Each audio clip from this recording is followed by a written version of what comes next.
G'day, man crushers and tiny ones. AoS coach here, and we are going to be talking all things Sons of Behemat, where there's going to be plenty of stomping, smashing, and colossal slamming with my guest. I am joined by the towering titan who has crushed all who stood in his path at Call to Glory, which is Australia's largest Age of Sigmar tournament. So Joel McGrath is the overlord of measured gaming, who not only is a handsome, delicious man, but also you might know from the Measured Gaming battle reports. And by the way, go check it out. It's the best non-suited for work battle reports ever made in any genre. Part of the reason why we're doing this discussion, one, there's no reason to talk to Joel. It's always incredible, and there's always the invitation is open. But Joel went 5-0, placing third at CanCon. I placed sixth with a 4-1. So between third and sixth, we both ran Sons of Behemat. I thought it was a really good opportunity to talk about Sons. Where are we at? Are we back? And what are we like in this second half of the General's Handbook? And the reason for this, and I will let Joel talk in a second, is prior to the Battlescroll, so the first 6 months of the current season, Suns had like a really low win percentage. We were one of the worst. I think we were sitting around somewhere between 38 and 42% win percentage. And you look at the World Championships that I covered, 160 of the world's best players at that event, no Suns players. You look at LVO, and that LVO was post Battlescroll. There was 8 Suns players out of 300 players. And of those 8 players, 3 of them went 4-1. So something is in the water, and Joel and I are going to talk about it. G'day, welcome back, and are we back? Is Suns back? I think we are. And g'day, mothers and fathers. It's Joel here from Measured Gaming. Get that PC just for you, Big. I appreciate the not getting demonetized, and I don't have to go to OnlyFans. Yeah, how good, right? So thanks for having me on. Always a pleasure to talk with you, and keen to talk about my new favorite army, which is Sons of Behemat. So, yeah, let's get into it. Like, let me go back to the question I asked you. Like, are we back? Like, we had a crap win percentage. Like, no. Like, let's actually unpeel this a little bit, right? Because we had a crap win percentage. Battlescroll hit in December. I don't think it was crazy good. It's not like they reduced our points significantly and they gave us a heap of new rules. But something has changed in the water. How are you feeling, and why is now a good time to revisit Suns? So I haven't actually played Suns in all of 4th ed. Oh, sorry, I'm getting... That's all right, your little man crushers here. Yeah. It is, yeah. Hey, can you please go back to Mum? Sorry, mate. Oh, no apologies needed. If Vince can have his dogs barking, I'll take your kids any day of the week. But Suns are in a good spot, man. I really enjoy... I'll just cover you for a second. I thoroughly enjoyed Suns. Like, obviously, people have known I've played Suns in 2nd edition. You know, the last couple of months prior to the Battlescroll, it felt lackluster. Like, it felt like the game wasn't for me. Manifestations were going crazy. Where do I stand? I don't want to run Gobbapalooza every single time with the Regiment of Renown. I want to play Suns. And I feel like the couple of changes has made us really competitive. Now I've covered for you. Where are you at? Yeah, so I hadn't played Suns in all of 4th. So I actually jumped on the army when Bod Stomp first came out. I thought the idea of throwing terrain around was the coolest thing ever. So, yeah, that's when I jumped on them originally. And this was actually my first event. Well, CanCon was my first event with Suns in 4th. So I never actually got to experience them pre-Battlescroll Changes, but I always wanted to sort of get them out. And I feel like this just tipped them over the edge for me, just gave them that little bit extra punch and like the Gargant charge changing. It's all just positive stuff from the Battlescroll, and that's what ultimately decided my fate and to take the army. So you went 5-0 CanCon. Yeah. Best overall, which was unreal. So I know this isn't the CanCon recap show, but I just had a heap of fun playing them, and I versed Stormcast, when else did I play against? Skaven, Beast of Chaos. And honestly, none of those games are really close. Zinch even, like with Morbid Conjuration. I feel like that Suns can really compete now against some of the top meta stuff, which is not where they were before. Yeah. No, it was really interesting because I mentioned I was 6, right? So 4-1. There's only 3 of you or 4 of you that got 5-0. But if you look at my win percentage and the I guess the victory points scored, I had some pretty big blowouts. I had like 50-8.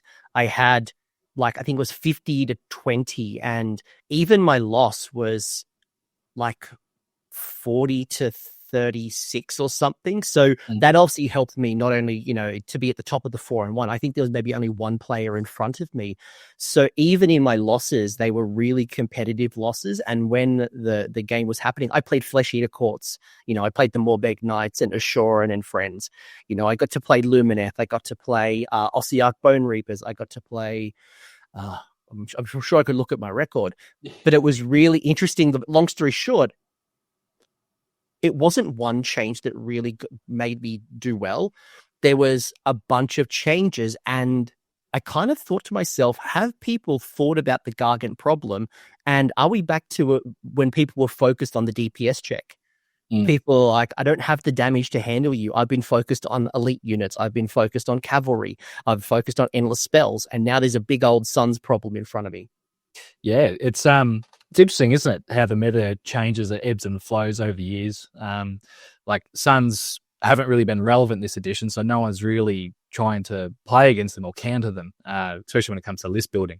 And I feel like they have enough damage now that is enough to really be a problem for some armies that especially don't have the output just to take a mega out in one go.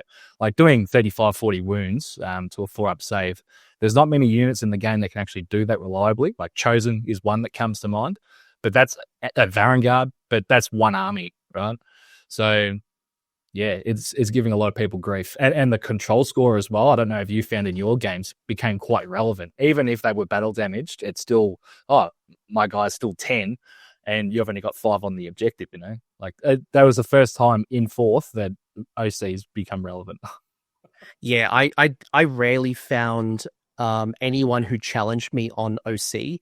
And to your point, the only one army I probably played against that could pull down a mega was I played against, my game 5 was a unit of 40 Flesh Eater Courts ghouls, the crypt ghouls. And when they're buffed up with 40 of them, they can do an incredible amount of damage. They'll rip down, reinforced Chaos Warriors, like they have just pure volume.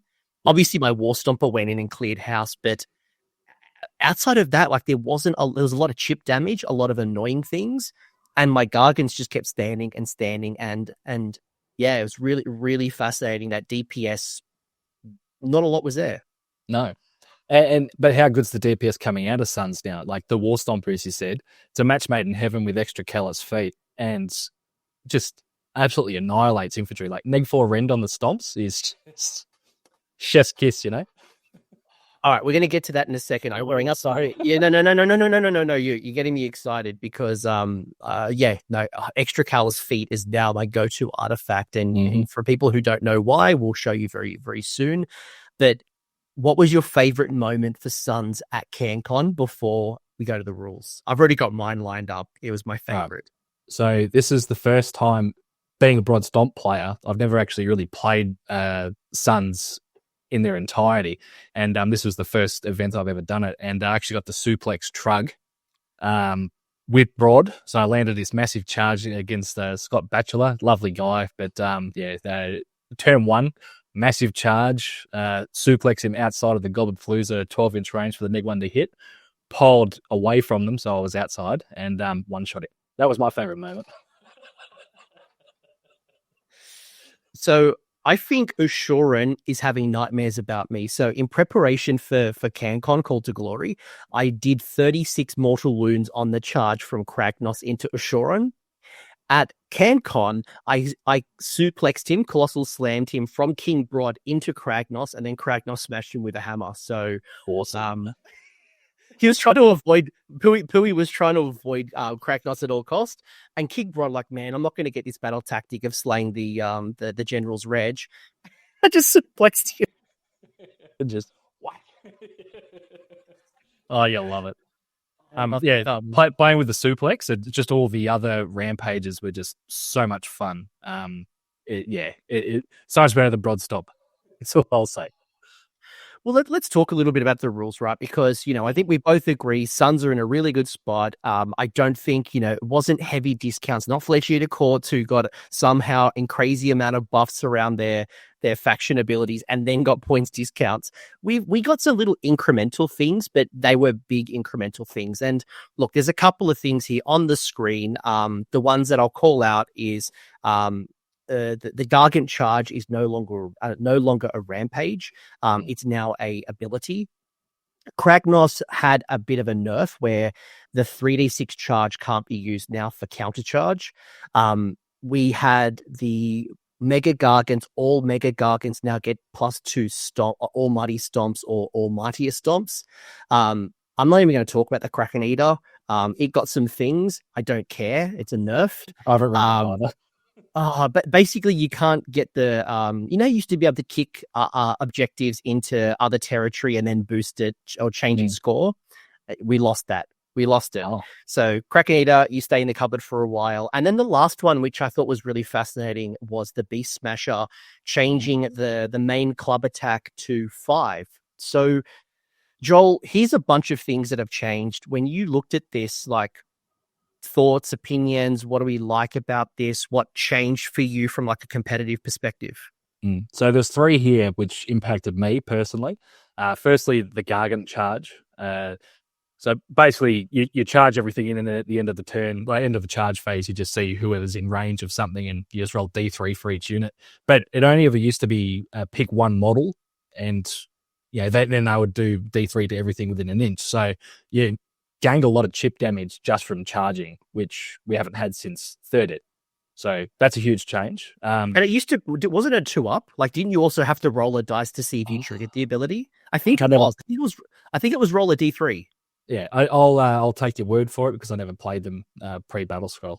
But yeah, then the stomps, I think that's what really sort of tipped them over the edge a little bit, or tipped them into the edge of competitiveness. So it doesn't read like much, but that's an extra potential. Get my Destrosexual brain going for a second. That's an extra 6 damage potential per Mega Gargant, right, in which combat phase. So it really adds up, and with anti-rend on that as well, -3 rend, D3 damage attacks, it's very nice. Yeah, and that kind of goes back to why we said the extra Callous Feet, an artifact that directly buffs the Almighty Stomp, makes the War Stomper or even the Beast Smasher just an absolute weapon. Because I remember I was talking to guys on Discord. I'm like, I didn't like the War Stomper in its current form because it used to get those extra attacks up to an extra 10 for every model that was in range. 4th edition restricted that to be 2 in every 5. 2 in every 5. People were running elite armies. People were not. You can't double reinforce anymore. So I lost a lot of passion for that War Stomper. Then introduce this. Then introduce extra Callous Feet. I'm like, this thing is brutal. Yeah, it's now got 11 attacks, 12 attacks base without any extra bonuses, right? And that's a lot for a Mega Gargant. So yeah, 7 on the stomps with the extra Callous Feet, 4 base with the club, and then a Death Grip, right? So it's a lot of potential damage. Yeah. Yeah, that is a game changer, and it rewards us really well. And it made me even think about, do I go Kragnos or no Kragnos? Do I get the extra attacks and a little cheaper? And I know you and I have very different lists, which I'm excited to talk about. Mm-hmm. But the Almighty Stomp, delicious. You run the Beast Smasher. Yes. So this tickled my pickle in a really interesting way, actually, when I saw that he got an extra attack on the club. So it's a 5 damage club, right? So it went from 4 to 5, so that's an extra 5 potential damage, and it's any monster. And we're currently kind of in a centerpiece edition, centerpiece GHP, where everyone likes to be running one big thing or 2 big things, or Sons of Behemat are getting more relevant now. So there's monsters everywhere, and -3 rend with 5 damage is pretty nice. So Yeah, that's a really good ability. And when you add the fact that you've got now prized beast or prized monster, and the beast smasher can be in like King Brods or any of the regiments, and you're getting that +1 to hit and it doesn't bracket, it makes that extra gargant, whether it's the beast smasher, whether it is a war stomper, so powerful. very powerful. That's the combo that I was running. So he had prize based. So he was always hitting on 3s, always just pumping out the damage. Yeah, it was nuts actually. It was really good. Yeah. I played it a little bit. I didn't settle on a Beast Smasher for my CanCon list, but I did practice it a lot preparing for it.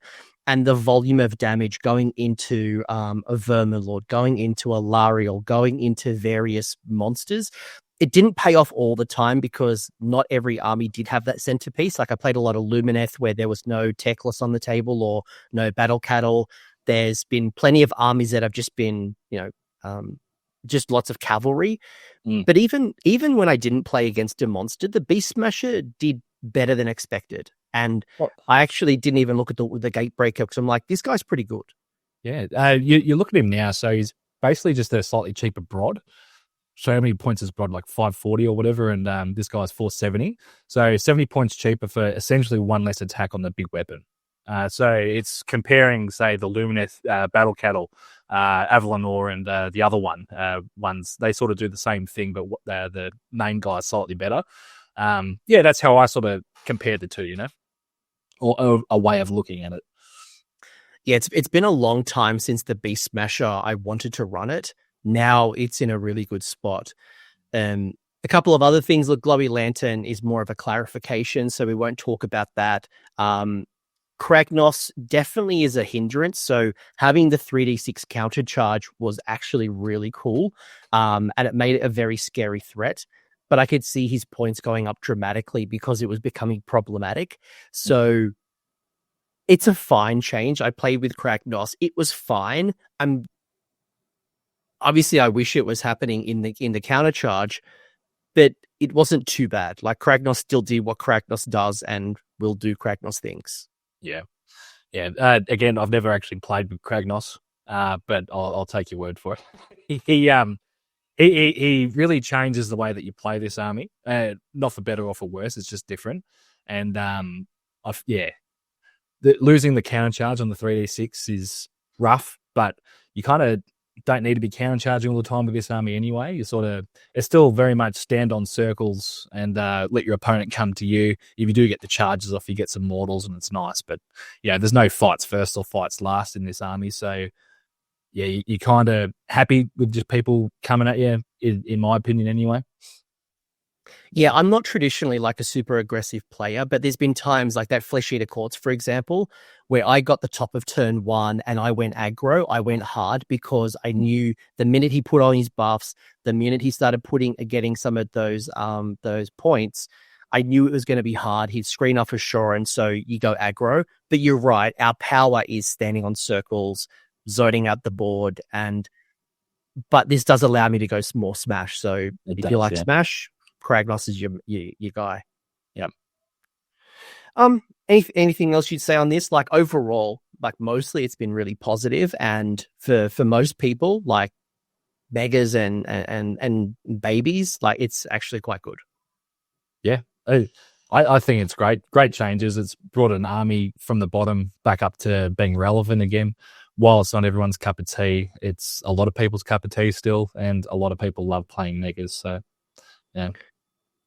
It takes me back to when Gargants did a lot more damage. And I think that's partially my frustration with Gargants going in back end of 3rd edition, early 4th, is we didn't do the damage right. Like I remember when Gatebreakers had 10 attacks on that flail, like the absolute damage that it put out. But now you've got the incremental stomps, you've got the clubs, you've got all these things, you are doing more damage. And that's probably why I'm enjoying it more. It's not as frustrating as it was.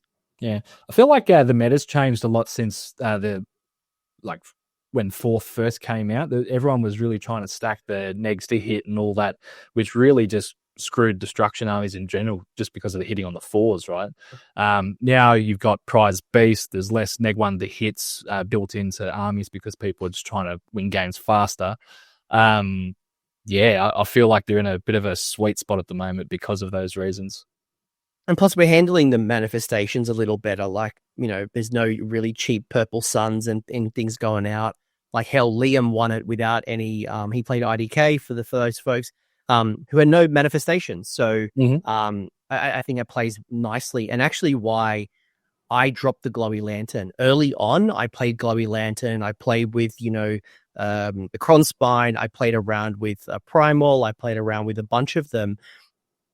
Was kind of like I don't really want to do this, and then I'm like playing with the Gitz Gobblepalooza Regiment of Renown again. I'm like, I didn't play I want to play with Suns. I don't want to play with they're fine, but I want to smash. I don't want to be playing with a little bit of this, a little bit of that.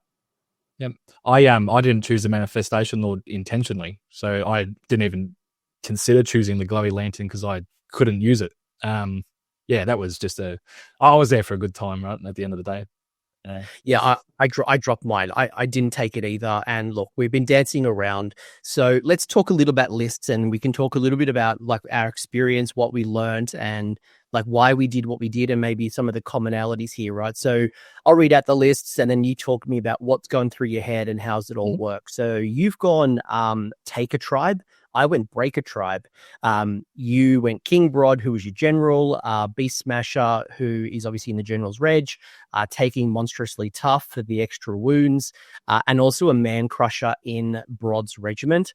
Then you had the War Stomper with extra Callous Feet in a second regiment, and then you had 3 Man Crushers as solos. So what's this list do? What were you trying to achieve, and why the units you picked? Yeah, so off the top, take a tribe. I really like the flexibility that it gives you. Which it essentially is just you get to give the Beast Smasher an extra artifact at the start of the game as well. So as you're deploying, you just say he's got X, Y, Z. So I like that versatility, and Suns are one of the few or only armies that actually have 6 artifacts. I'm not sure if there's any other ones, but no.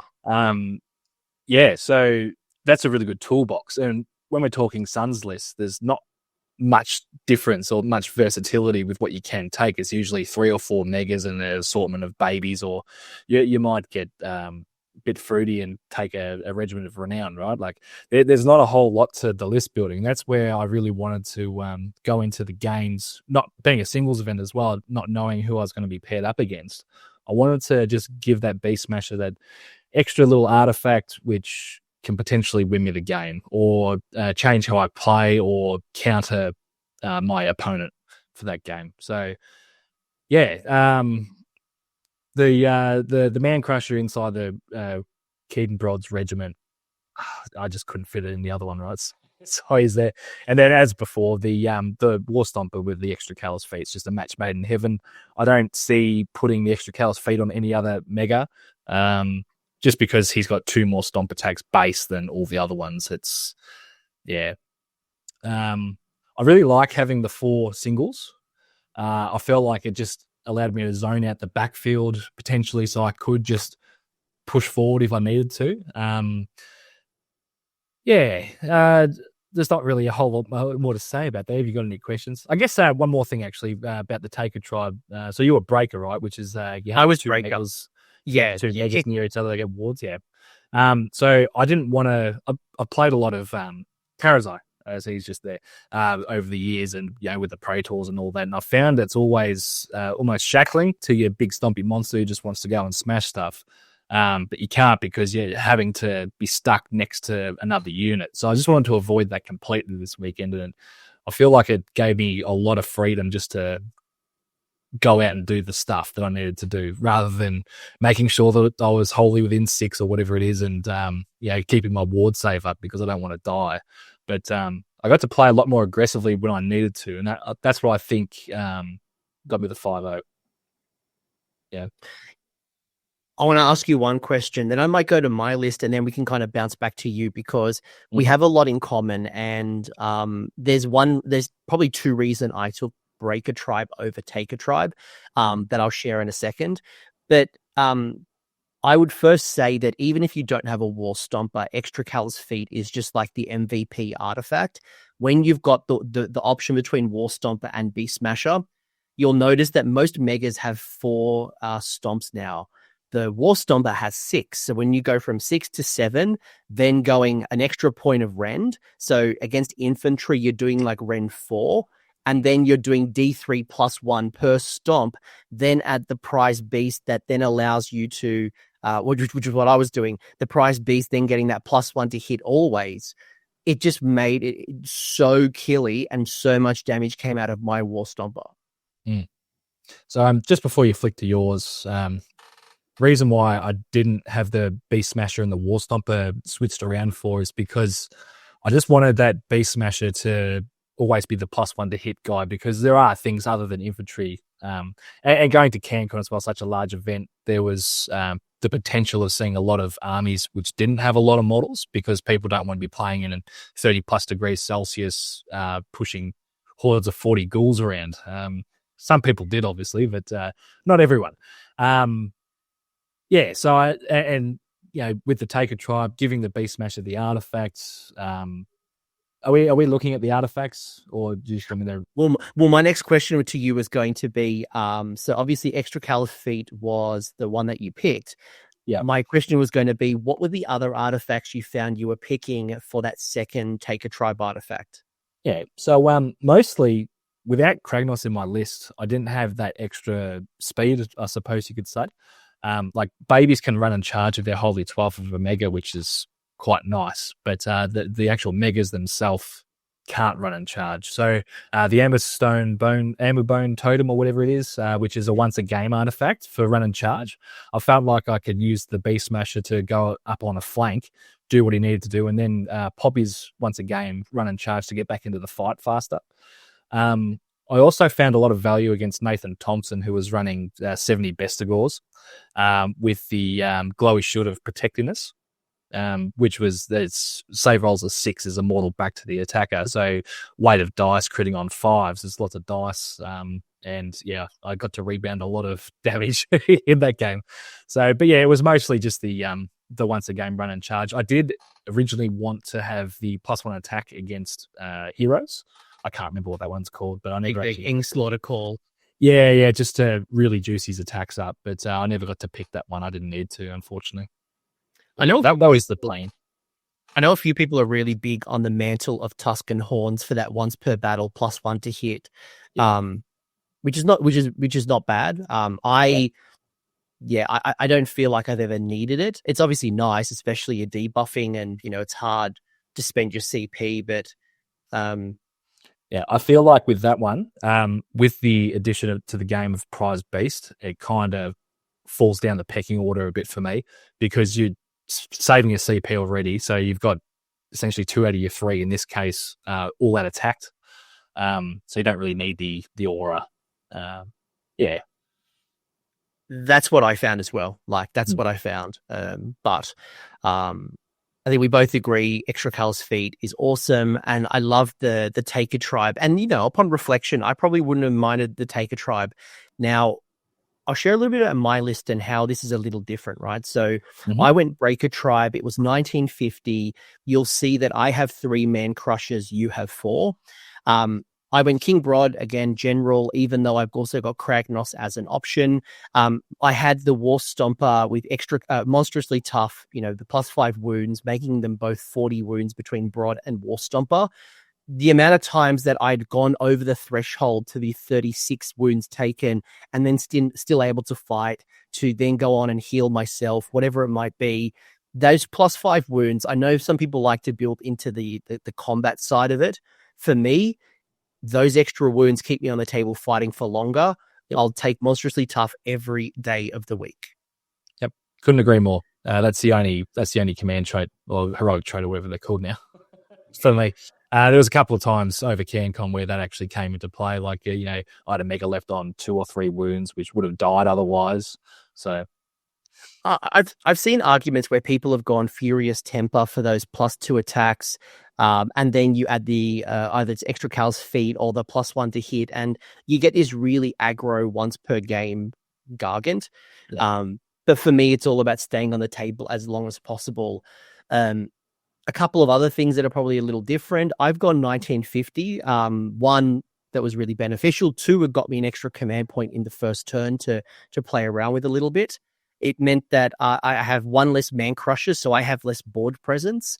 But it also means I don't have a cheap monster or unit in my general's reg to give up. So it made it a little harder to score that particular battle tactic.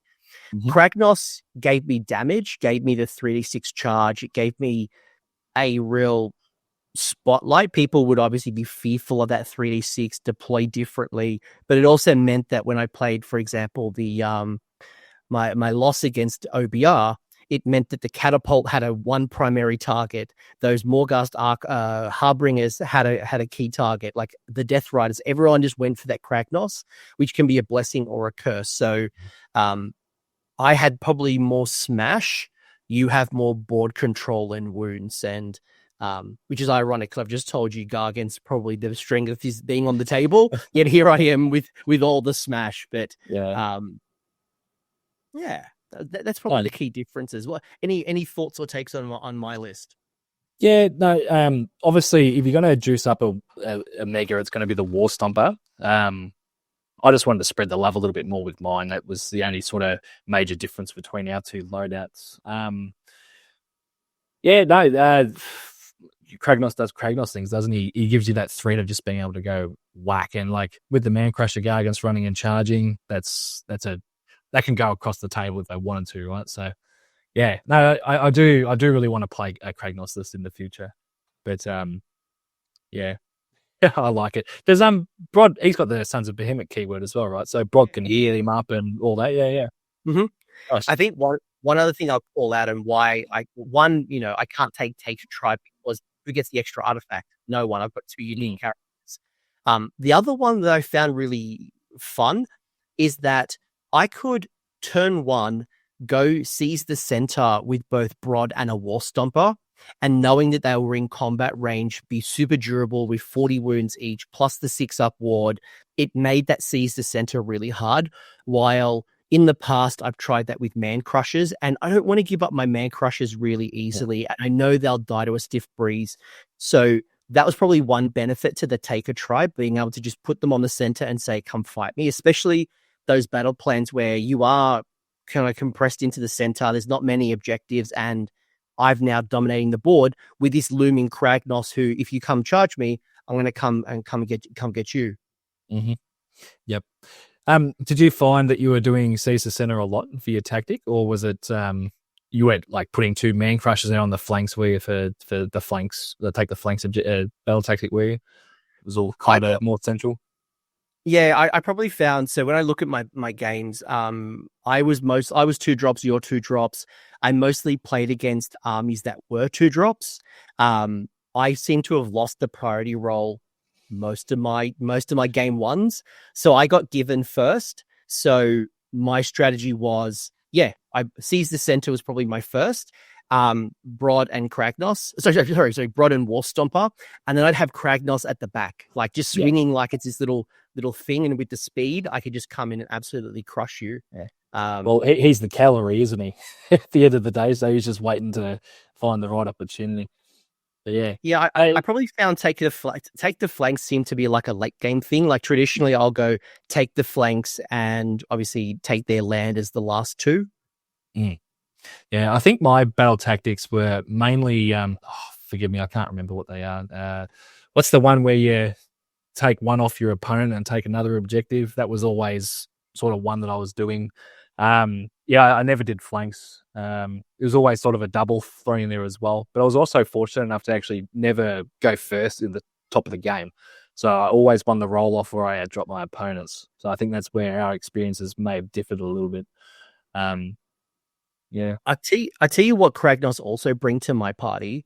The battle tactic, the destruction battle tactic, where if you've got 3 units starting in friendly territory and then they charge, that was guaranteed for me because as long as I didn't potato it and get over my deployment line or my half of the board, I could guarantee that charge with the 3d6. So I seem to score that one a lot as well. So that was really, really helpful to me. And then if you tried in combat, you've then got the other destruction one where you then, you're in combat and then other things charge in. So I use that one. Time to get stuck in or whatever. Yeah, I did that one a couple of times. Well, it's a good one, especially when you're already in combat with your big guys, right? Yeah. So speaking of big guys, and then I'll go to some of the other parts of the book. What's your feeling on 4 megas? I've never tried it. It's too few units for my liking personally. I always like having the 3 or 4 man crushers floating around doing man crusher things, whether that's charging in and kamikazing or holding the backfield. It's just how I sort of like to play the game. Yeah, I've never tried the 4 megas. Keen to give it a go though, but yeah, I just what are you gaining from the 4th? That's sort of what I always question. I feel like 3 or 4 man crushers is just more utility. They can do more stuff. They can screen. They can occupy space. And they can also do a little bit of damage too. Like don't ever underestimate the stuff in bag rule because they all get to do it, especially in singles. And they can actually work their way through some stuff pretty well. So, yeah. My experience with the 4, and even though you haven't played with them, I'd love you to respond to what I say. This season, given that there are the battle tactics and how they're written, as well as the amount of objectives on the table, I found really restrictive because, like, what do you gain for it? I dominate 4 objectives, like straight off 4 megas. Good luck getting them off you, right? That in turn is how many battle tactics can I score with only 4 bodies? Then as soon as I lose a mega, it makes scoring battle tactics near impossible. So for me, the man crushers come in as battle tactic scorers. You don't use them as screens. That's like protect them at all costs. Like smart players will take out the man crushers first, and then will slowly chip away at the big boys. Because again, the minute you lose those man crushers, you don't score battle tactics. Yeah, I agree with you. I just feel like it's also a bit of a mistake if you're just solely focusing down the man crushers because you've still got the 3 megas to deal with who can actually do damage now, right? So it is a good strategy, but boy, you need the survivability to defend against 2 megas and a Kragnos or whatever, they're really good. And I'd always suggest taking 3 or 4, whatever you can fit in your list. What's always helpful as well is a man crusher sitting on a backfield objective will always retain it. Like anyone who can deep strike into your territory, those 5 idiots cannot take it off a man crusher. Even I've had to deal with like a unit of a reinforced unit of prosecutors can take it off a man crusher. That's a big investment of units. Most things at deep strike and then come in and try to charge you. A man crusher will hold the objective, handle that unit pretty well. So it allows everyone to be free and move forward. Yeah, like your 5 Stormcast like Liberators or Vindictors or whatever, or who are the Sylvaneth guys? Yeah, just the Tree Renowned, any of those little things which can just teleport around and try and harass your backfield. These guys can just hold up to them, and if you roll good enough, they'll just kill that unit outright anyway. So they don't really want to be engaging with you, and they definitely don't want to be just trying to hold the point because they can't outscore you. Like man crushers count as 10, and they don't have battle damage, right? So they're always 10 until their last wound. It's only 12, but when was the last time you saw a unit of 5 Vindictors doing 12 damage? It never happens. So. They're a good little unit. You just got to not, you got to protect them, and that's kind of why I don't like using them as Caesar Center because I know they'll die and I'm giving them up. But we're in a good spot. A lot of good units. Unfortunately, Kraken Eater never going to look at you. You just do nothing for me. I'd love you to rewrite that war scroll. It comes down to 400. Maybe we can talk, but until then, that's right. That's what I thought too. Couple of questions from Discord, then I'll get some overall rules and we'll look at some of the faction pack. So Prize Beast, one question that came up, War Stomper or Beast Smasher. I think we've both given you an argument of which one goes which. I see what you're talking about, and I think we're both meta dependent, right? Where if there's no monsters on the table, do you get the value of the Beast Smasher? If there's no hordes, do you get the value of the War Stomper? Yep. What's the loadout? Yeah, and I just consider like five damage attacks, always 5 damage attacks, just to be something worthwhile putting always a +1 to hit on. So yeah, personal preference. I think the best thing is neither of them are a bad option. I think they're both. Just depends on, like, there'll be some times where you're like, man, I wish I had the other one. There'll be some times I'm like, I'm sure as hell glad I picked this one. Yeah, it's like the old is it the taco ad? Why don't we have both? Well, you do. Well, yeah, these the command point. There you go. You got both. Boom. There you go. Speaking of command points, which ones do you seem to use the most? So always an all-out attack and always an all-out defense, depending on like the state of the game. But yeah, usually 2 for those in like one turn, and then probably an all-out attack on another one. Again, just depends. I'm not really countercharging often. If I am, then that's not be at sort of the top of the turn. I'm really spending a CP for Brod to bank some points, because I always roll a 1 for that, so I'm just throwing away CP. Oh, really? I always spend that command, that magical intervention for Brod. I'm always spending it. I always do sort of early game just to hope I don't roll a 1. But I'm not that lucky, unfortunately. A couple of other questions, and then we'll go to some of the rules. So Grunbag asking, do you think that the last Battle Scroll Sons are balanced and fun for everyone? Because we often hear the Sons are impossible to balance. They're either too strong or too weak, and they're not fun to face. It's a good question, actually, and it's quite relevant because the Battle Scroll is still pretty new. I do feel like that people, once they start being exposed more to Sons and how they play, that they'll be able to tackle them easier for their next games.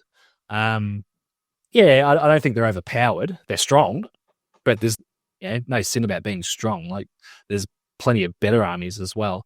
But I feel like they'll sort of level out and they'll mellow out once people get more exposure to them over time.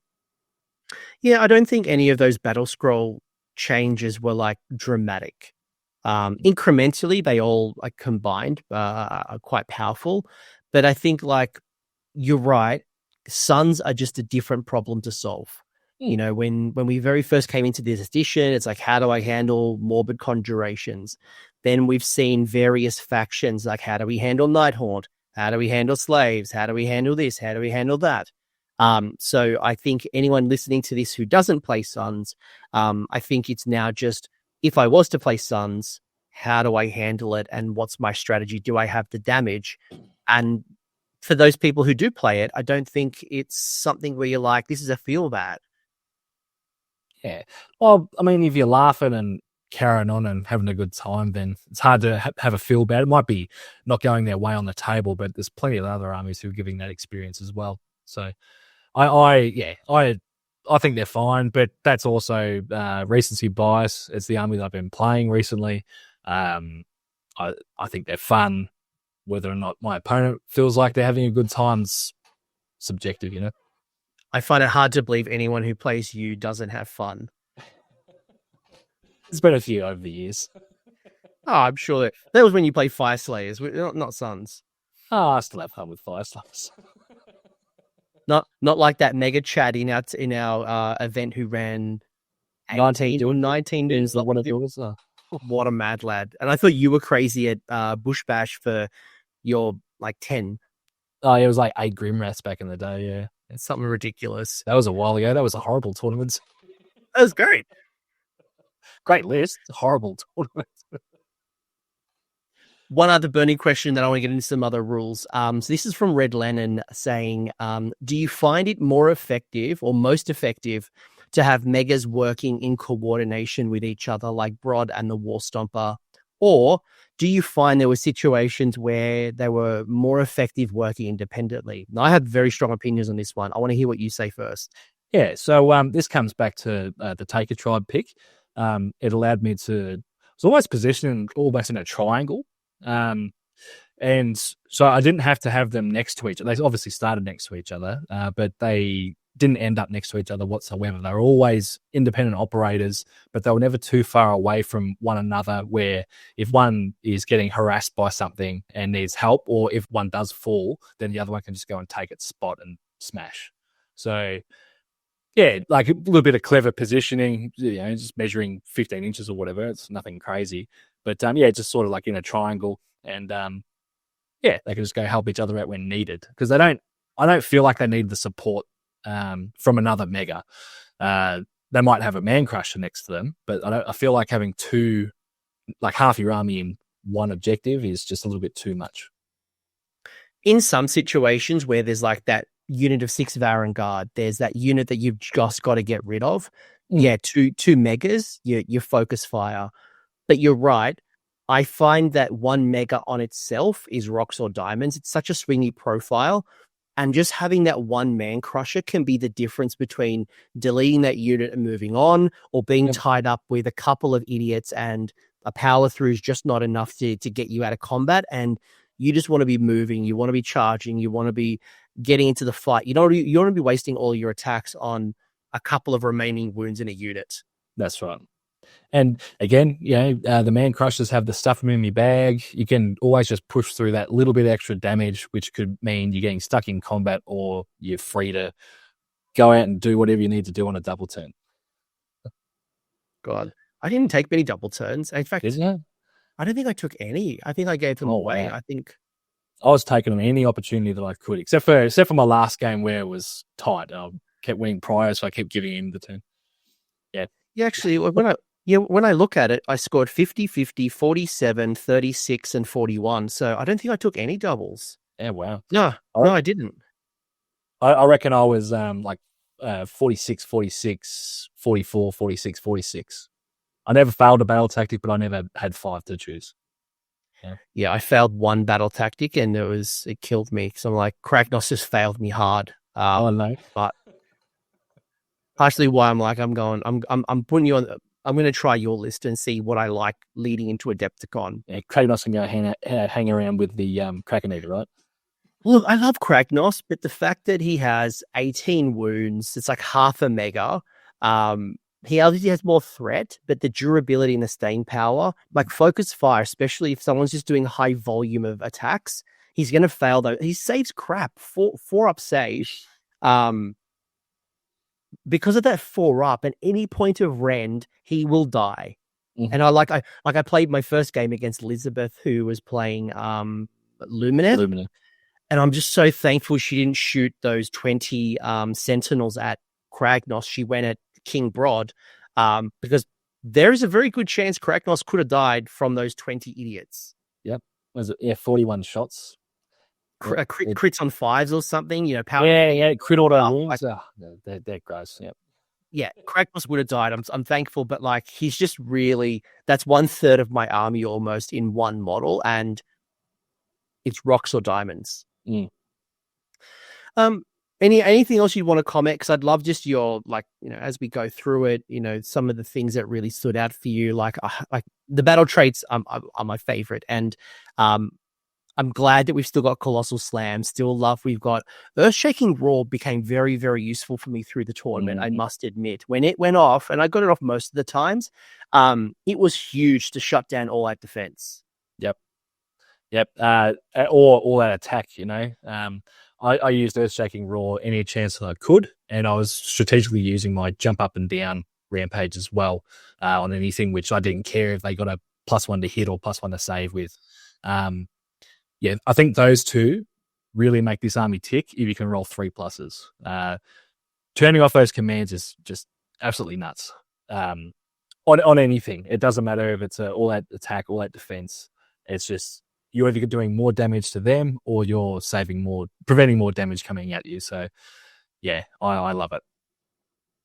Yeah, that particular anything that I either really need to delete, especially if I've done the charge, shutting down all that defense just means that it's basically like an extra point of rend.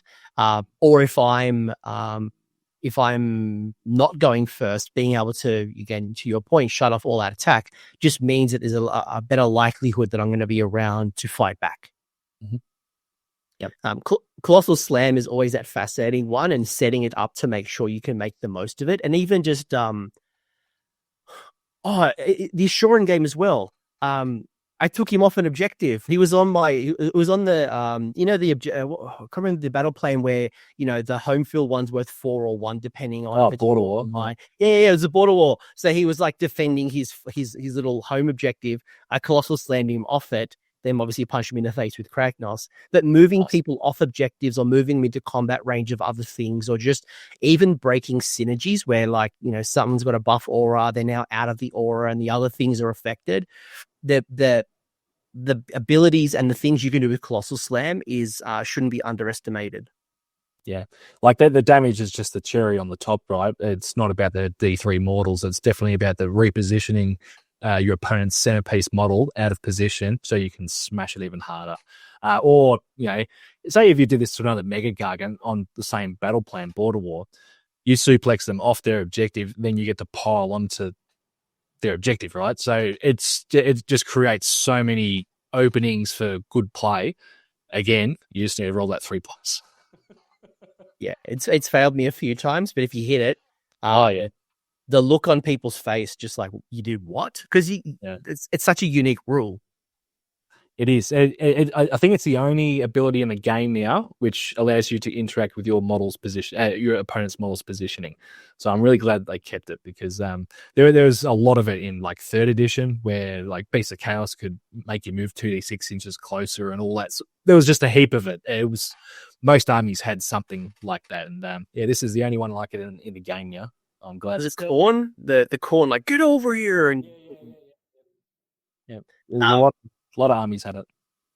Probably one thing I found myself pulling back on was jump up and down, with the War Stomper specifically, because because each of those damage points. Because I had to think to myself, do I want the mortal on 5, or do I want the 2 extra attacks on the club? And 9 times out of 10, I'm like, I clearly want the extra club attacks, especially it's going into infantry. The War Stomper has extra rend against infantry.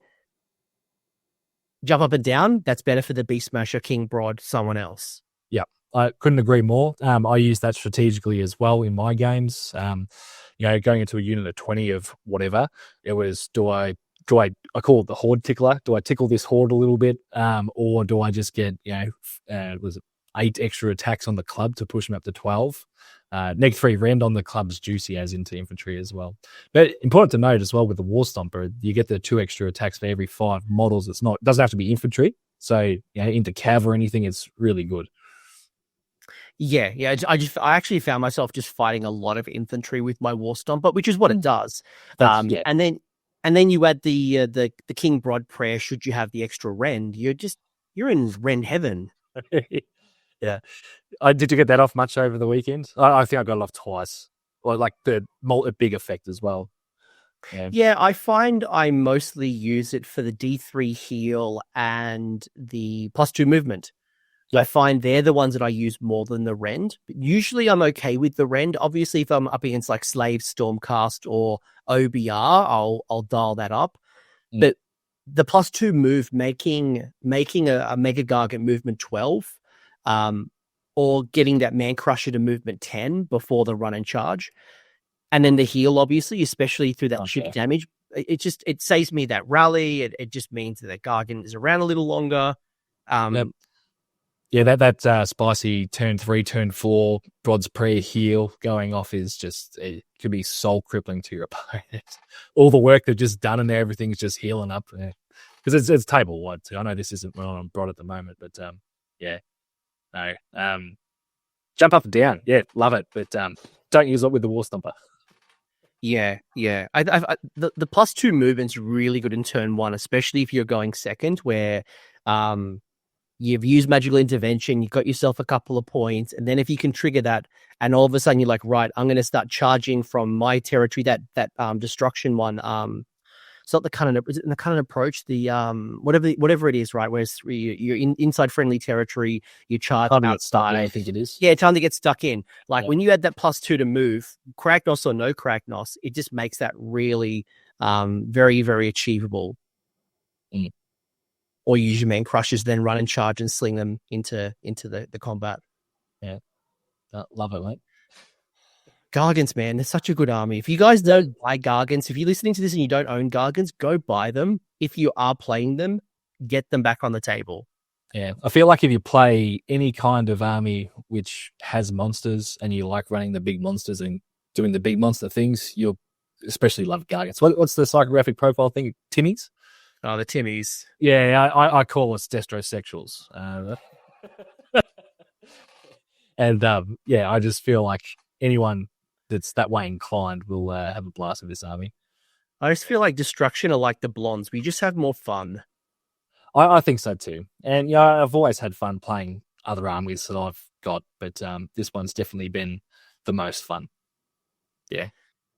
You and I have both talked very methodically about Taker and Breaker tribe, and I think they're definitely the easier of the tribes to pick. You're right in regards to Breaker. It can be a trap, and there's been plenty of times where I break them off as solos and sacrifice the ward.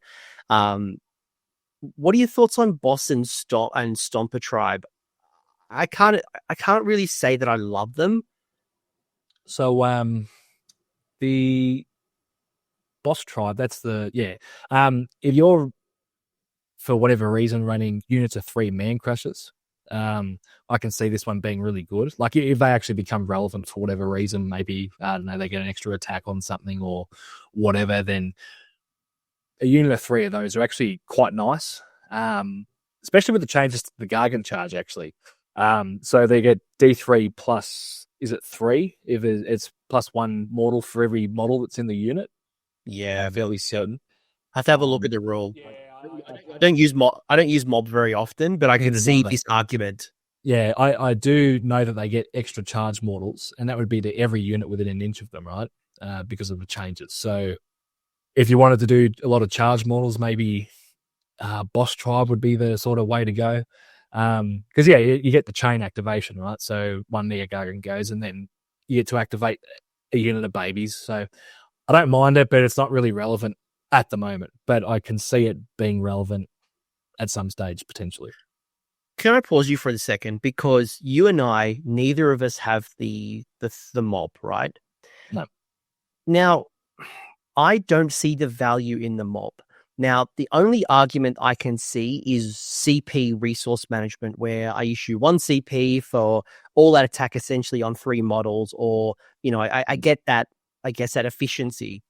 But when you look at it, right, 12 wounds times 3, 36, Mega Gargant is 35. You are looking at a little bit of a better board control, given that they're 10 each versus 20.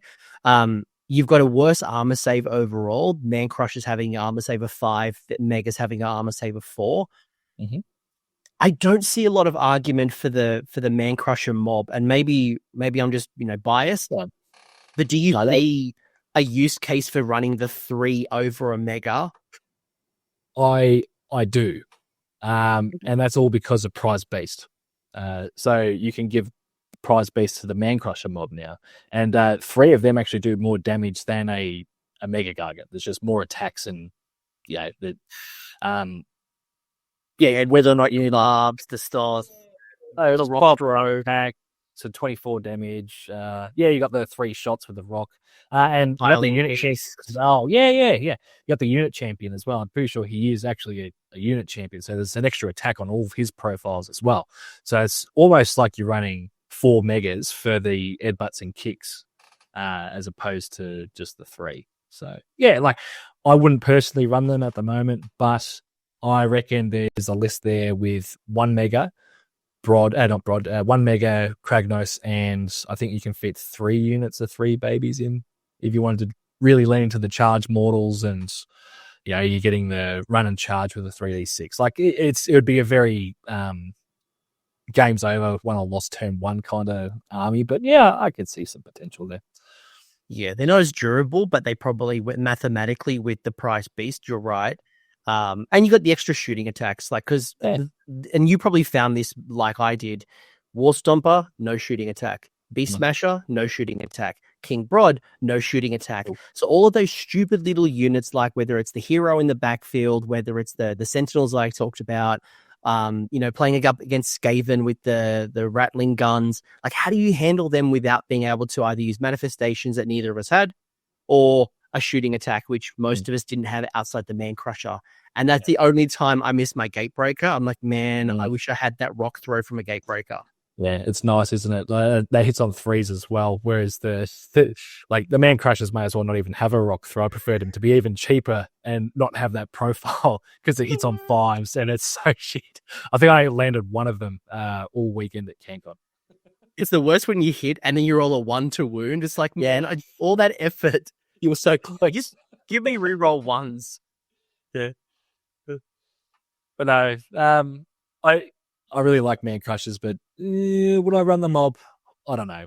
Maybe one day. I think I've got enough there to do the Kragnosses. I just need the Kragnos. Yeah. What's your take on Stomper Tribe? Just the wrong meta. Yeah. Like if we go into a infantry heavy meta, maybe. But I just talked about the fact that I'm not a big fan of jump up and down, right? It's nice.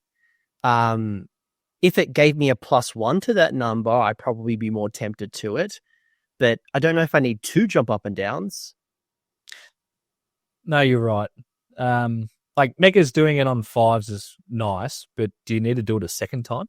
Can you even target the same unit twice with it? I don't think so, right? So, yeah. I'd prefer to be doing the Earth-Shaking Roar to turn off CPs over a second stomp. So, yeah, I think the meta's going to need to go back to AoS 1 with Holy Skeletons daisy chaining across the table for this to be relevant. Well, the Stomper Tribe would be really nice with the Man Crushers, like your army, right? Because you probably run out of rampages more than I do with the 4 babies. Yep. But you're jumping up and down with a baby on a 6 rather than a 5. So, like, is it really that impactful when a unit on average is 5 to 10 models? Probably not. No. And yeah, so you got to roll the 3 up to then roll 6s. And the baby's job isn't to be going into big units. It's to be fighting those units which it knows that it can overpower. So, the units of 5 Vindictors and all that stuff. Like, you might be able to push 1 mortal in, but do you really need to do that? No. 3 or a 3 then a 6. Yeah, it's a really bad deal with dice. It's just, the Stomper is something that I'd love to use, but it's like, I don't need this ability. Give me a +1 to that roll. So now my Man Crushers are doing it on 5s and my big boys are doing it on 4s. Now I'm interested. Yep. Hopefully when Suns get a book, that changes to something like what it used to be. I can't remember what it was, but it just did something with the War Stomper and babies, right?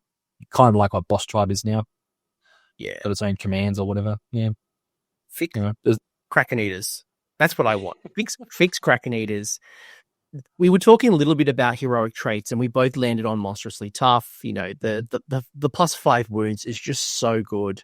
I see some people talk about Rabble Rouse. I see some people talk about Furious Temper. Do you have any thoughts on either of these two? I think we both agreed just tough is best. Yeah, it is for sure. I do like Rebel Rouser potentially. So if you really wanted to have that big turn 1, that's when you'd be taking this. But yeah, I don't know. I wasn't charging a whole lot. I don't normally charge a whole lot except for when I do it, it matters. But yeah, like +1 to charge. Thing is that people underestimate as well is Mega Gargant's movement. They move 10. Like, that's not slow. So you're usually only 3 to 6 inches away from your ideal charge range, or ideal target to charge. So I don't really, obviously adding 1, you don't fail on double 1s if you're 3 away, but I don't know. I don't really see the benefit in it personally. I think the only time I really failed charges was against that Flesh Eater Courts player, where he had the manifestation up that halved your movement and you halve your charge. That was the and +1 to that charge roll was not going to help. I rarely felt that I failed charges, and obviously King Brod certainly helped that. But yeah, the +1, like it's not huge compared to the other two. No, and it's a bubble, right? And your megas are big, and it's going to be hard to keep them all wholly 12 of each other. And yeah, going back to what I've been sort of saying all stream so far is I don't like having my stuff too close to each other. Like 12 is pretty big, honestly, but it's still a little bit too close for me. Makes you have to play even tighter. I don't know. It's good on those the battle plans where again there's minimal, you're fighting in the center for a scrum, but the minute you're starting to spread out across the board, or you've got a shifting objective, then you've got to break up really easily. You've got to be independent, and if you're stuck, and it's hard. Yeah, and you are going to get stuck with this army, and I prefer to have the extra 5 wounds over +1 to charge while I'm in combat. Yeah, because those +5 wounds keeps you on that objective that either denies you a battle tactic. There's so many things that those 5 wounds just get you out of trouble. Yeah.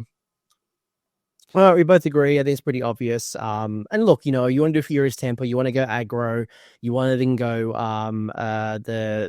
the Mantle and Tuscan Horns, or you can go super aggro, right? +1 to charge, +1 to hit for a little bubble, or do the +2 attacks, then prize beast. Like you can go ultra aggressive, or you can go the durability route. Depends on your style. Yeah. Yeah, +2 attacks once a game, it's nice, but if you whiff, then you're suddenly -1 to save as well. So you're actually probably not benefiting as much as what you think, unless if you roll hot. And I feel like with Suns as well, if you roll hot, you win. If you roll average, then you're sort of grinding for a couple of turns. And if you roll like shit, then you're just, you're going to get absolutely bodied. So, yeah. Talk to me about Glowy Lantern, because you and I both didn't take a manifestation law when they're running wild all across the table. Kronspine, Morbid, Primal, Faction, they're all going crazy, right? And all the new factions like Oryx are getting their own manifestation. So it's clearly popular, clearly powerful, yet you and I have both decided no manifestation. What's the thinking and the logic here, and why didn't you take a Glowy Lantern? Yeah, so I was thinking about it prior to the tournament, and I thought, do I really want to be playing with manifestations? That's what it boiled down to. I can't stand them personally. I think it's the one major flaw on 4th edition with how they're currently implemented. I know I'm not the only one that thinks like that, but if you feel that way, folks, let me interrupt for a second. If you feel that way, which I think a lot of you have, go over to Measured Gaming on YouTube, go press subscribe, and you've just probably added 5,000 extra members purely from that one comment alone, because manifestations are a hit or a miss depending on where you stand. Sorry, please continue. Again, go subscribe. So thank you. Thanks for the shameless plug. But I still really enjoy the game and all that, so it hasn't completely killed my enjoyment, but they're just such a drag. And the last thing I wanted to be doing was actually trying to cast them and use them to screen instead of the man crushers, or put them in tactical positions, and I just couldn't be bothered thinking like that. There is, however, a really good use for them, and that would be what's the one with the bridge and the Horrorghast and the shards? Forbidden Power. Yeah, that one. So that's the one which I was originally going to take before I said can't be bothered. Just because the bridge is a great screening piece. So are the shards, just to occupy space, block lanes. So put them in between terrain pieces so your opponent can't get through. And that was a really big consideration for me with all the potential chosen units, the landing 7 away with 3d6 charges. There were potentially going to be a CanCon. And thankfully I didn't run into any of them, and this decision didn't bite me in the ass too much. But I feel like the Glowy Lantern's definitely more of a defensive artifact if you want to be playing good Warhammer. If you just want to take the Incarnate and hope to roll an 8, then, sure. But that's not a good use of an artifact, in my opinion. Yeah, I tend to agree with you. So I did play, as I mentioned, a bunch of lead-up games in preparation, and I did do Glowy Lantern for a long time. Kronspine first, because if I've only got one spell, I might as well go all in on the Kronspine. The one that I actually found the most value was Primal, and the reason for it was I loved the Emerald Life Swarm, just giving me extra healing. Like the amount of times I healed with either a Rally, Life Swarm, King Broad Prayer, all 3 at the same time, or the Life Swarm got me out of trouble because I couldn't rally, was actually really helpful. The other time was the Burning Head, because I was complaining a little earlier about the lack of shooting. I've played a Morathi bow stake combat snake list a couple of times with Gargants. And I don't know if you played against Daughters of Cain, and the volume of attacks from the snakes is ridiculous. They'll pull down a mega. I played Jesse Perkins, and he probably got a little unlucky with the amount of attacks that went through to my mega. But the other one is he deserves it. You should be playing his gits. But the other thing is, like, how do you do with Morathi? A Gargant into Morathi is a bad trade. You chuck on Mind Razor, you chuck on the fact that she only can take 3 damage. It's a bad trade. So being able to have the Burning Head just doing a couple of chip damage to her, whether it's Little Morathi or Shadow Queen, was a huge deal boost for me.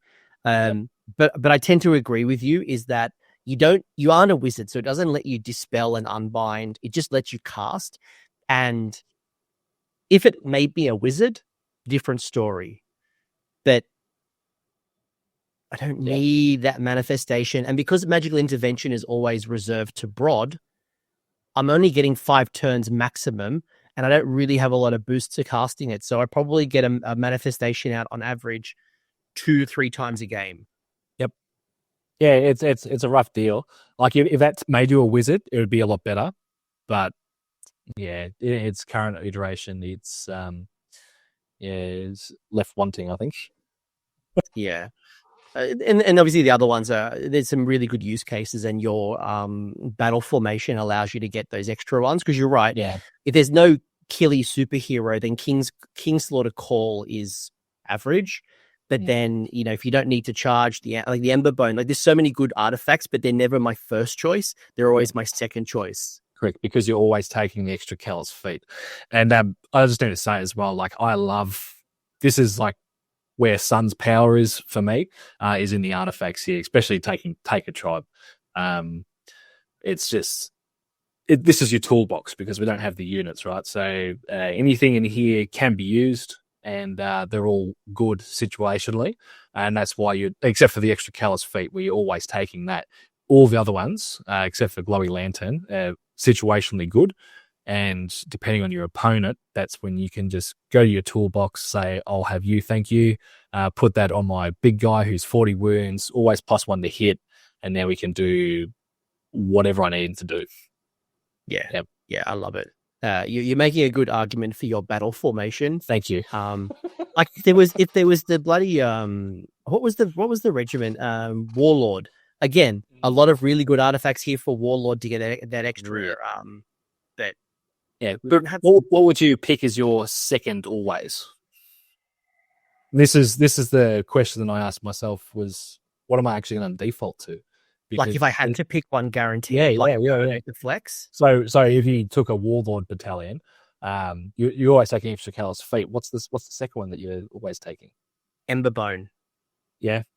If I didn't, because in 3rd edition, I would run Ember Bone a lot on my War Stomper, and it meant that I didn't need Kragnos, right? I would run, I had that threat. I was able to get into combat. I was able to challenge, take a Lantern one if I really needed to. There's a lot of flexibility with the Ember Bone, and even just the reaction of your opponent, like when you're like, yeah, I can run and charge. Yeah. And how far can he move?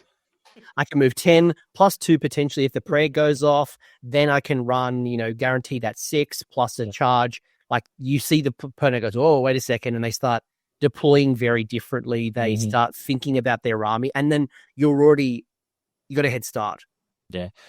People are already shaking fear of megas across the table, and having them 3d6 charging or with Kragnos or run and charging with the Emberbone Totem, it just increases that anxiety to the next level, in my opinion, in my experience as well. It's great. The Mantle and Tusken Horns can be a really good momentum swinger, like trigger that in turn 2 when you got a couple of good units kind of in the center of the board, really trying to outmuscle and play that 12 inches correctly, and you can deal a lot of damage with that +1 to hit. You can, and especially if you're running multiple megas. It's just Friendly Suns, yeah. So anything, even Kragnos can benefit from this, which is nice. Especially, like if we were any more CP hungry, this would almost be an auto include for me, just to have that one turn of just guaranteed damage. But that's not the case. So that's why I don't tend to pick it. But it is there to, if the meta changes, to just have a whole swathe of neg 1 to hit. I will say that keeping within a 12-inch aura on megas is really hard. Yes. It's so easy to stay. And even like the Kragnos charge, like you've got to be really deliberate with making sure that even partially a part of the model's not out of 12, because otherwise you just deny yourself an ability. Yep. Anything else you want to say? I wouldn't mind just bringing up a couple of War Scrolls, because we've talked very heavily on Kragnos, Broad. We've talked Man Crushers, we talked things, but there's 2 models we haven't talked about that I feel like we should talk a little bit about their potential and maybe what would it take. Look, Kragnos is Kragnos. I'm going to skip Kragnos for a second. The Gatebreaker. Now, this is a War Scroll that used to be like a starting point. Like this was the one War Scroll that was on everyone's list. This was also the army. People would just take 4 of these guys and call it a day, right? Our times have changed. Yeah. Like what's changed with the Gatebreaker? Is it a points thing? Is it a rules thing? Is it a meta choice? I was looking at your Plastic Crack article. By the way, if you want more of Joel, not only do you have Measured Gaming on YouTube, you did contribute to an awesome blog post on Plastic Crack, or if you're Tyler Emerson, Plastic Crake. I saw you talk a little bit about the Gatebreaker and obviously the anti-faction terrain ability with the flail. Yeah. Where do you stand on this? What improvements do you need? Like, talk to me about this War Scroll. So, firstly, the Gatebreaker is really good into Sylvaneth, but it ends there, especially because of the Battlescroll. And that was the main deciding point of why the Gatebreaker got dropped out of my list. Like, I've got mine just sort of behind me here. That's why he got dropped out of the list for the Beast Smasher, because they do pretty much the same damage now, including the Hurled Boulder attack. But the Beast Smasher has the extra rend against monsters, which is more relevant to the game at the moment. The Gatebreaker, I think, because he's the second most expensive one as well, isn't he? He's 5. Other than Broad and obviously Kragnos, he's the most expensive generic. See, I think at the moment you can almost switch the points around with the Gatebreaker and the Beast Smasher, because, that's just my opinion. But I do like the Pulverizing Strike. Kind of not relevant at the moment, though, again, with less neg ones to hit in the game, which I'm sure will come back with Suns skyrocketing. But yeah, just being able to choose any unit to 4+ to do 4d6 mortals instead of attacking normally is a pretty big deal. But yeah, like I don't really have a whole lot more to say about him. He does a lot of damage potentially, but he's just targeting good into the wrong things at the moment. So a couple of other things I'll add. I tend to agree with you. So a couple of things changed. I used to run a Gatebreaker all the time. A couple of things changed for me between the first half of this season and obviously with the season we're in right now. Nighthaunt, when Nighthaunt was running wild and all my rend attacks did absolute nothing, it was the Gatebreaker's Pulverizing Strike that got me out of a lot of trouble, while the Beast Smasher's ability only triggers on monsters, so that would not help me and is just generally frustrating. So Nighthaunt has definitely gone down in representation and win, so It's not a problem that I need to solve. The other part, as much as I miss that shooting attack there because it's delicious, a lot of the rules I don't need. Anti-faction terrain, smash down. How often are you near or needing to deal with anti-faction terrain? Like, it's late game that you get into that Loon Shrine. It's late game that you get into the Nexus. You know, my OBR player didn't even bring the bloody, whatever it's called, the OVR. Yeah, the big thing, yep.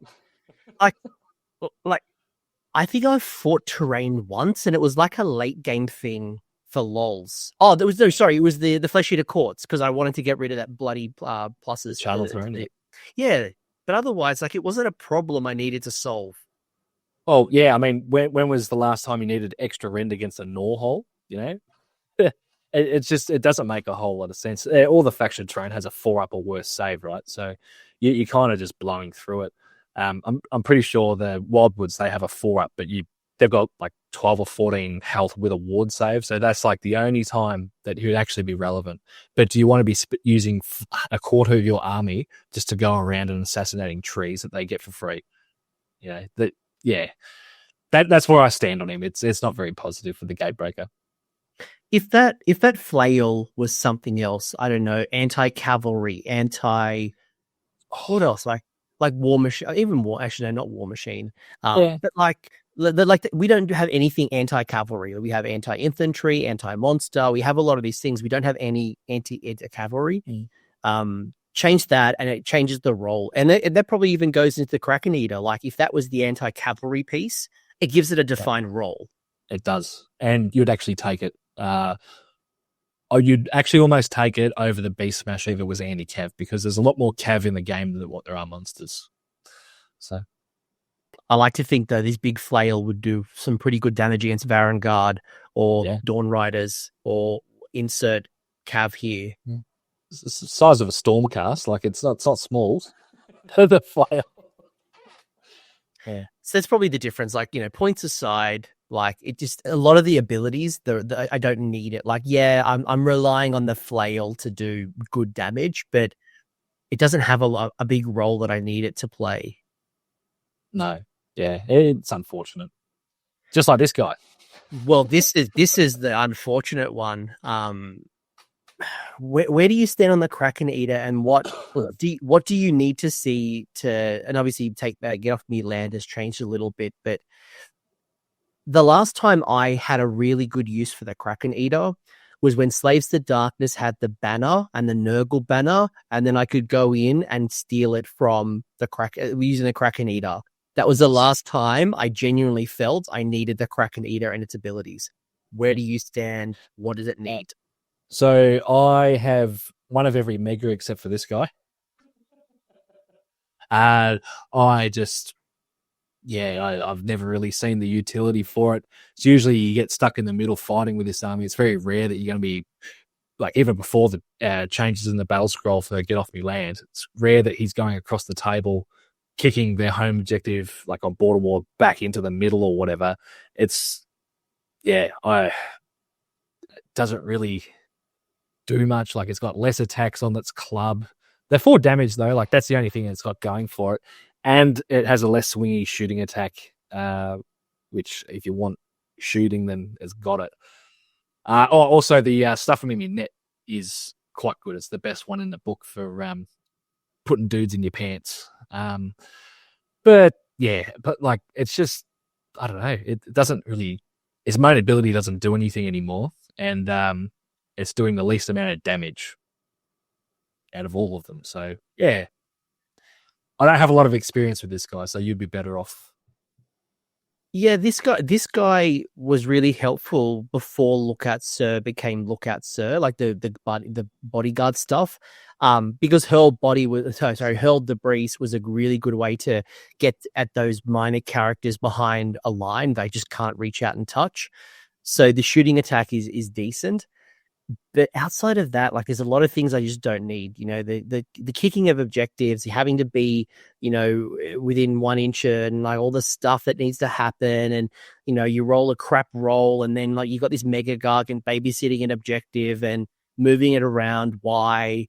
Like, it's very it's very taxing. Like, I don't want to play Lumineth. Why am I playing this very nichey, grindy, annoying thing on a 500-point model?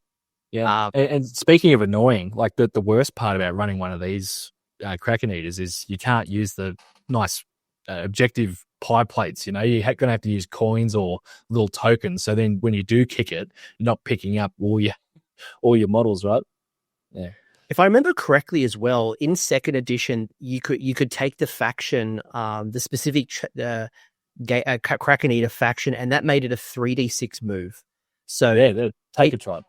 Yeah, the old Taker Tribe used to be 3d6, which made the risk a little bit more worth it. Anyway, long story short, folks, Joel and I don't believe in the Kraken Eater. Again, I don't have a role for it. There's nothing that I look at this War Scroll and say, I really need this and this is going to help me win. If there is a world where... there's no reason. I have no reason. There's no reason. I'm trying to make up rules. I can't. I must say, I do actually want to get one just to try him out. But I know I'm going to be disappointed. I just want to complete the collection. I always believed, I'm like, make this the wizard. Make this like it's got a magical fish that it picked from the Ether Sea and it's stuck in its throat or something and it's puppet mastering the Kraken Eater and give me some magic. Well, that's got to come right with the book. The current trend is everyone's getting a faction terrain piece and as well as endless spells or endless prayers or whatever they're called. Manifestations, that's what I'm looking for. So, yeah, I don't know what'll be in store for Suns, but maybe the Kraken Eater gets a use there. So pause, because that's my last question for you. I do have that question. I want to ask you when we get that inevitable faction terrain and spells, what are we getting? I want you to tell me. But maybe the second last question, and then we'll bring this home. One of the shortest episodes I've ever done in history. My bad. I've got to say no, not at all. No, it's more that Gargants are such a funny army, right? We have no screens, no magic, no teleporting, no deep striking, no magic. We can't come back from the dead. Like, we've got no faction terrain. Like, there's so many things that we don't do, but what we do really well. And when you misplay with Gargants, you get punished. When you play them really well, they are really hard to handle. So I guess my question to you is, you've gone 5-0, third out of 160 players, best overall, you're a player who's played in the Masters and, you're incredibly well. How do you play and make the most of Suns, whether it's your list or just in general? Like, what have you learned? What tips can you give me? How do I play with my 6 models? As I kept saying to my players, like, I'm playing Suns. I mean, man, I got 6 models. What are you worried about? 6 models. Yeah. Advice. Gee, I don't know. Firstly, I would say just try and have fun with it. Enjoy the hobby experience. The very expensive models, and I haven't, but you kind of do want to spend a fair bit of time, painting them up and making them look good. They're a centerpiece army. That's all it is. And take pride in it. And I feel like if you take pride in this army, you'll actually have more enjoyment on the table with them as well. And you'll want to do better. And our lists were very different from the weekend. We both had amazing results for this army. And it's just finding what variation works for you and rolling with it. Like, people can copy my list as much as they want. I couldn't care. But it might not be your playstyle. You might prefer to have Kragnossen or, running the +1 to charge command trait and just sending it all in, right? You might prefer running a whole heap of Man Crusher Gargants. Go for it. Just enjoy the ride. I couldn't tell you how to play it better because the army plays itself. All right. I'm going to ask you some direct questions. Then you're being coy. Deployment. No. It's fine. I'm gonna squeeze this lemon and get as much juice out of it as possible. Deployment. Now, yes, a faction going first, going second, objectives, blah blah blah. It changes. What general deployment do you like? What general things have you learned, or would you share for me to deploy better as a Suns player? So forget that taking the flanks battle tactic exists. entirely and just deploy very centrally. Obviously, pre-measure to get onto the middle objectives or whatever battle plan you're playing. But I feel like if you keep your army nice and tightly packed, you're not castling because the army can't cast because there's no screens. But if you just centralize it, if someone does want to come in and alpha you, then they're going to have a bad time doing it. You're going to be able to get out of that turn one, like in your turn one. And yeah, that's what I would suggest doing is not spreading out too much. Take the space if you need to, just to, if they do have a lot of deep strike, that's what the man crushers are for, right? But yeah, I'd deploy right up on the line, well, relatively right up on the line, babies behind, and yeah. I protect the babies. And I think to me, like what you just said is very, very true, is that I will keep my 3 megas within movement distance of each other. So if one needs to swing and to go help the other, I can do it within a turn. Because I know that you're probably not going to one-shot a Mega Gargant, so then I can quickly bring over, obviously avoiding the double turn, but then maybe a redeploy comes in and a counter charge and things like that. But especially in the early game, I want to have the 3 kind of, you're right, on the line, close to each other, supporting. In some particular battle plans, I'll have them 2 next to each other. So if people are, if I know my opponent's going to try to alpha strike me or go in really hard, using the combat zones means that you're really fighting 2 megas. So that really helps me. But yeah, even in some of the battle plans where there's like 6 or 8 objectives, I won't try to spread myself out too thin where I try to go for all 8. I'll control half the board, and then through the power, just keep the momentum and take more. As long as I'm scoring my 1-2 more and my battle tactics, that's more important than spreading myself too thin, because a Mega and a Man Crusher can't do it on their own. Yeah, you definitely do need to spread your power out, because considering that they're a quarter of your army each, like the big guys, you're having them all nice and close together, after deployment is you look at any other army in the game, and outside of like a Croaknator or certain casting armies like Lumineth or whatever that love to castle for the first 3 turns of the game, you ask yourself next time you play someone like with slaves or whatever, where's actually their points allocation put on the table? I can guarantee you they're not all in one space. They're spread out doing all the different bits and pieces. So just that, play it like a sort of regular army, I guess, and don't be too shy just to go and send a Mega in. If he does die, he's going to go down swinging, so it's fine. Yeah, and the movement really helps you as well. So you can really control the board. Any other kind of thing, like tips or things that you'd share from like playing them over the weekend? Like, you said you play for the double turn often, while I said I don't play for the double at all. Yeah. I gave it away, I think, every time. Yep. That's, again, just down to how we like to play the game. Everyone's different, really. But you're going back to what I was saying before when I was waffling. Find something which works for you and just, enjoy it, because there is something for everyone in this army, I believe anyway, most people. And, I don't know. I'm sorry, I don't really have a whole lot to say, man. Like, believe it or not, I'm actually pretty experienced with this army. not really, but I haven't played a whole lot with them recently, so yeah. You are being look. It was a couple of weeks ago, but it's and I was digging the whole time, so. And that's such a good reason to play them. Like, I bring it to LVO because it's so easy to pick up and play. And I don't have to worry about any of the stuff, right? Like, you do your thing, man. Like, you're going to cast spells. Just tell me what the number is. Like, I can't unbind it. The mental fatigue compared to like when I play any other faction, it's not there. It's so liberating, and it actually concerns the opponent. Like, what tricks do you have? I'm like, bro, I don't have no tricks. I just walk forward.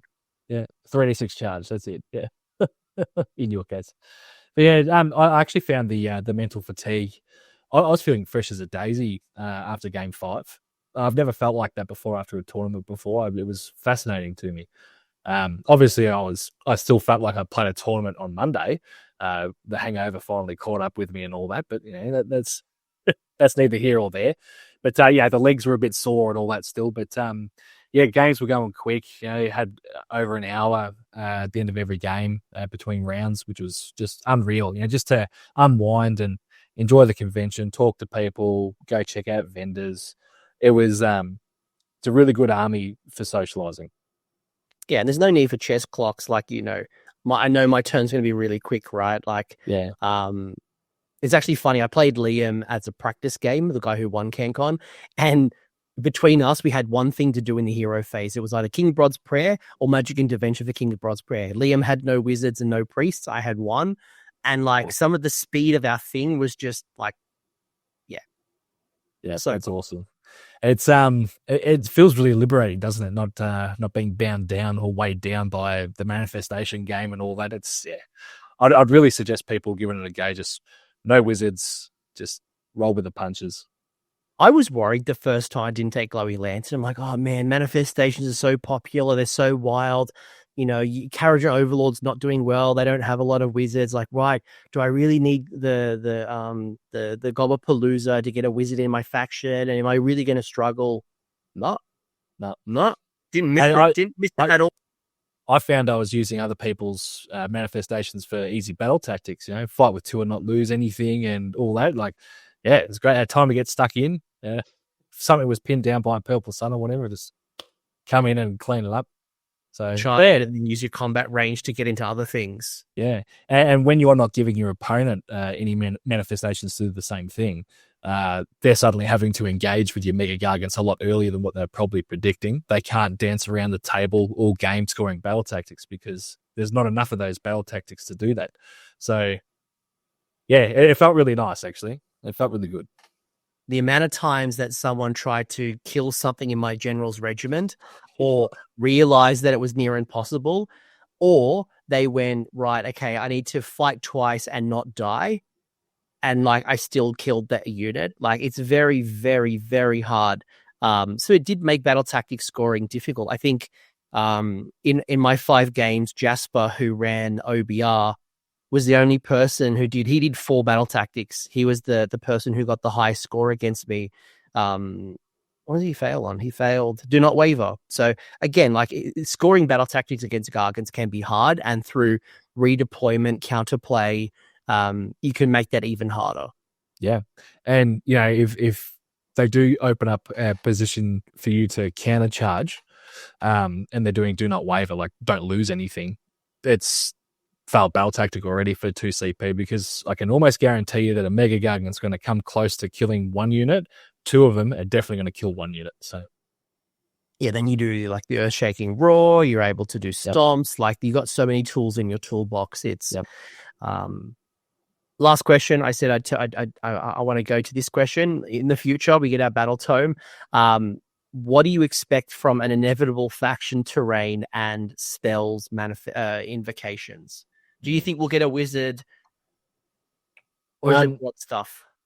So what I'm hoping for actually is a refresh on the baby Gargants, and also add in a couple of heroes for baby Gargants. So an up and coming Broad or whatever, and then also a wizard baby.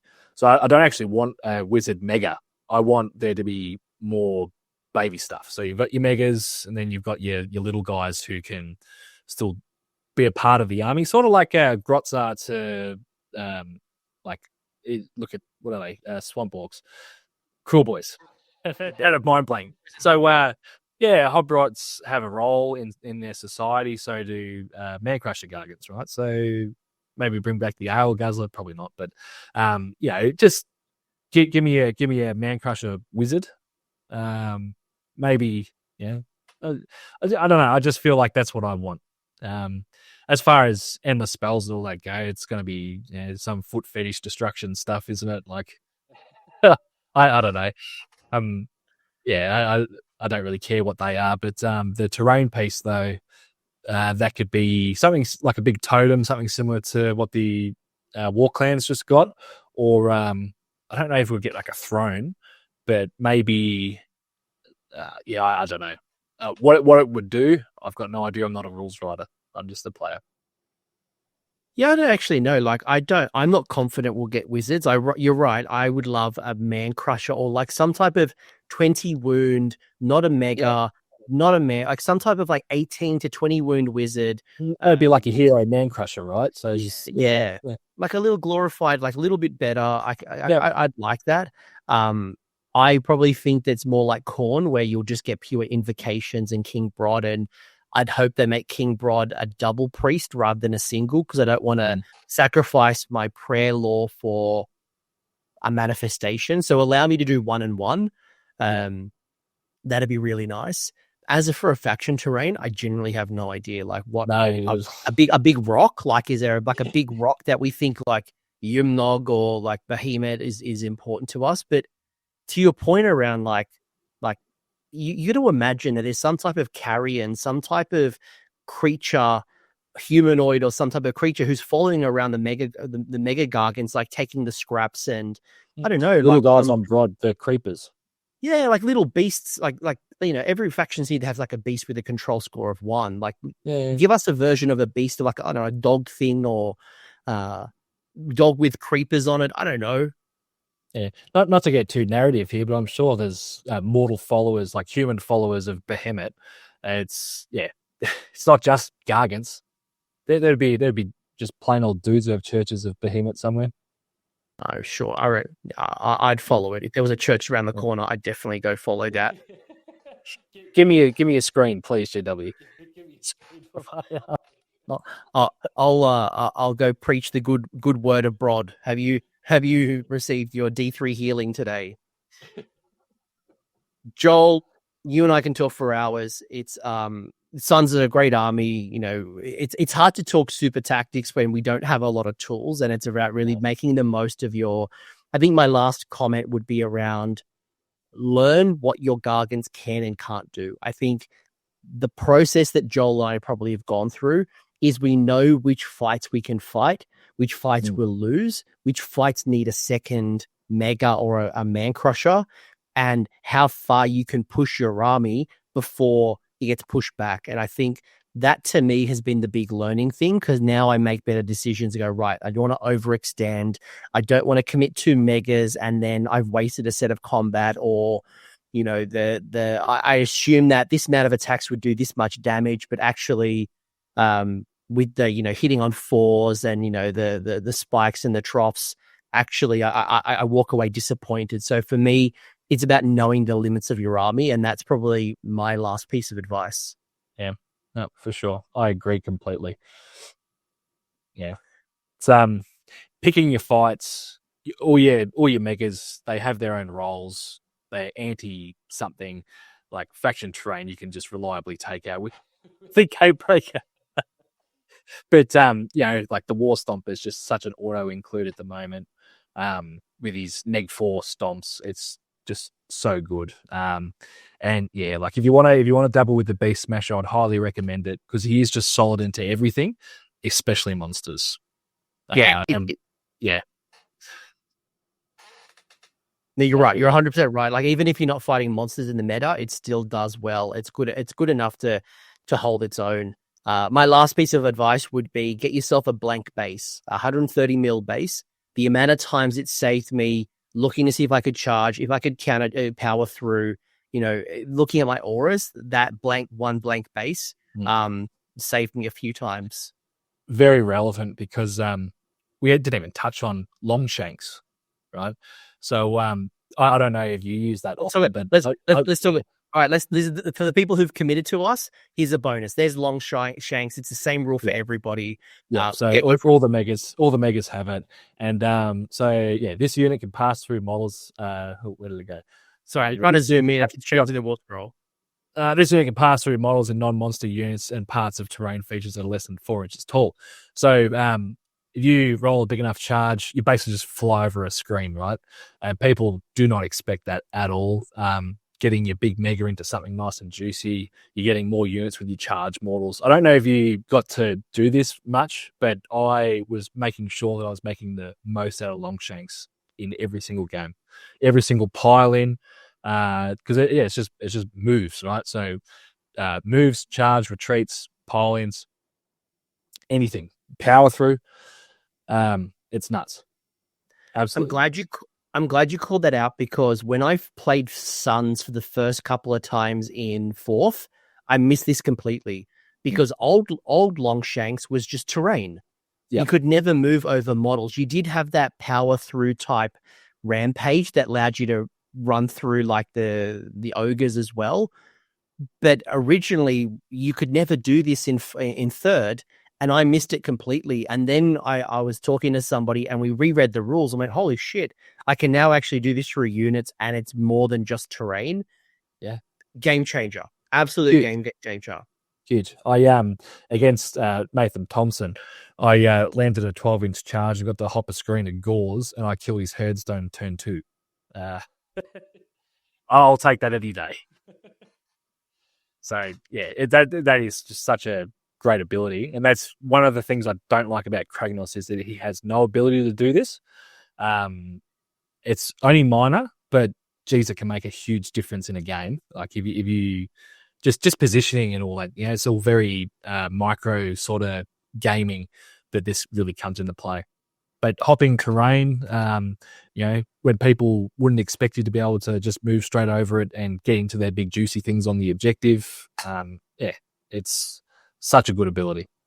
And this might be an argument for that +1 to charge, because that now, because of such a large base, that might be the difference between getting over, because getting that large base over a screen or into a unit can be tough. That one could be the difference. Yep, it definitely could be. And, the bases are that big that you need, I think they're 5 inches. So you need to roll at least, depending on the 8 or 9. Yeah, 8 to just even sort of get there. But then also you need to roll whatever else the base size is, right? So, it could be an inch or 2 or 3 even. So, yeah, the extra inch could help there. I haven't really thought about it for Longshanks, but it'd come in handy. 3d6 charges, though.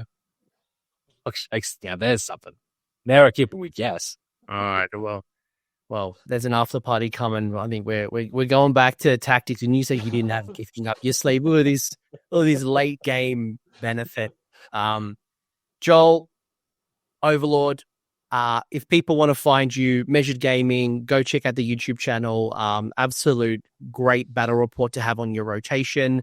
Any shout outs, anyone you want to say hello to before we wrap this up? So just quickly with the bat reps, been pretty inactive recently, just life in general. That's why I haven't played Sons a lot, because I just haven't been able to play a game. But we are ramping up again. I've just brought a Holy Protect to increase the quality as well. They are very low budget, and it is very not suitable for work. But I like to think the people that watch have a lot of fun with them. So yeah, give us a go anyway if you haven't already. And I'd love to shout out the Plastic Crack blog. So I'm a writer on there, and have been for a while. And mate Pete, he's the one behind Plastic Crack, and there's some good stuff if you prefer to read content over watch it, or if you like to read content also. They touch on all different ranges of subjects. So yeah, give them a follow as well on all the socials, Twitter, Blue Sky, whatever else. Is it Blue Sky?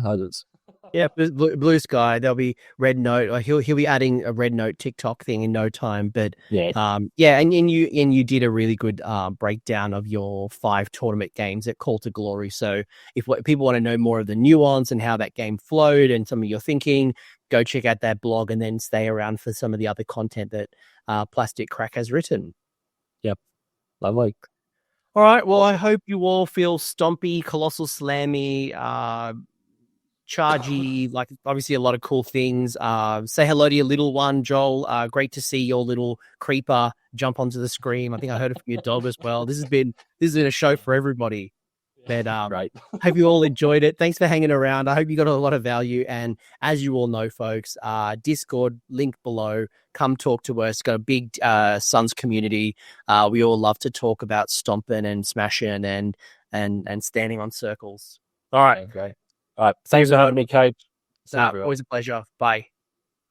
Thanks for hanging around until the end. I hope you enjoyed that video and you walked away with a few new ideas.